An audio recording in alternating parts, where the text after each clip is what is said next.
কেন্দ্রীয় নির্বাচন কমিশনের নির্দেশে পশ্চিমবঙ্গে গত 4 নভেম্বর থেকে শুরু হয়েছে SIR enumeration form fill up. আর এই ফর্ম ফিল আপ করতে গিয়ে সাধারণ মানুষ সমস্যা ও ভয় পাচ্ছেন যদি ভুল হয়ে যায় ফিল আপের ক্ষেত্রে। সাধারণ মানুষের সুবিধার্থে কালিয়াগঞ্জ শহর তৃণমূলের উদ্যোগে দুয়ারে এসআইআর ফর্ম ফিল আপ টিমের সূচনা হলো। শনিবার দুপুরে কালিয়াগঞ্জ শহর তৃণমূল সভাপতি সুজিত সরকার দলীয় কার্যালয়ের সামনে থেকে তৃণমূলের দলীয় পতাকা নেড়ে দুয়ারে এসআইআর ফর্ম ফিল আপ টিমের আনুষ্ঠানিক সূচনা করেন।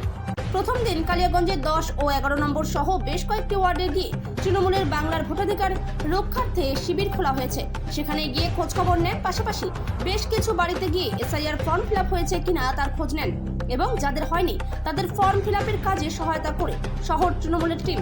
ফর্ম ফিল আপের পাশাপাশি ডিসেম্বর মাসে ভোটার তালিকায় নাম তোলা সংক্রান্ত বিষয়ে শুনানির সময়ে জনতাকে সহযোগিতা করবে শহর তৃণমূলের টিম। তাদের এই উদ্যোগে খুশি সাধারণ মানুষেরা। এই ধরনের চিন্তা ভাবনার প্রথম কারণ হচ্ছে আমাদের নেত্রী মমতা বন্দ্যোপাধ্যায় এবং অভিষেক বন্দ্যোপাধ্যায় এর বক্তব্য যে আমাদের কোনো বৈধ ভোটার যাতে তার বৈধ ভোটার থেকে বাদ না যায়। যে চক্রান্ত চালাচ্ছে বিজেপি সরকার, যে সমস্ত বৈধ ভোটারের নাম বাদ দিয়ে ইলেকশন কমিশনারকে দলদাসে পরিণত করে যাতে এই রাজ্যে বাংলায় ক্ষমতা দখল করা যায়, এই একটা চক্রান্ত চালাচ্ছে। এই চক্রান্তের বিরুদ্ধে আমাদের নেত্রী নেতা সবসময় প্রতিবাদ করে যাচ্ছে।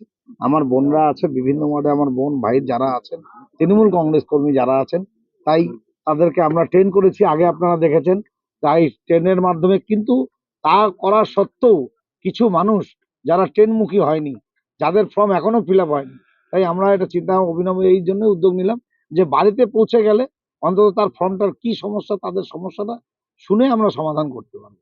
তাই আমাদের সমস্যা পাচ্ছেন। দেখুন, যে ফর্মটা তৈরি করেছে সেই ফর্মটা ফিল আপের সময় বিভিন্ন সমস্যার সম্মুখীন হচ্ছে। কারণ রিলেশনটার জায়গায় কোনো সময় দাদু, গ্র্যান্ডফাদারের জায়গায় দাদু বাবার নাম দিয়ে দিচ্ছে। যারা ভুল করছে সেগুলো আমরা রেকটিফাই করছি, বা যারা পারছেই না ফর্ম ফিল আপ করতে তাদের ফর্ম ফিল আপ করে দিচ্ছি। যাদের 2002 সালে মনে করেন লিঙ্ক আছে, দাদুর নাম বা মার বাবার নাম আছে, হয়তো খুঁজে পাচ্ছে না, আমাদের কাছে সমস্ত লিস্ট আছে, 2002-এর লিস্ট আছে, 2025-এর লিস্ট আছে, আমরা সেই লিস্টগুলো বের করে তাদেরকে লিঙ্ক করে দিচ্ছি।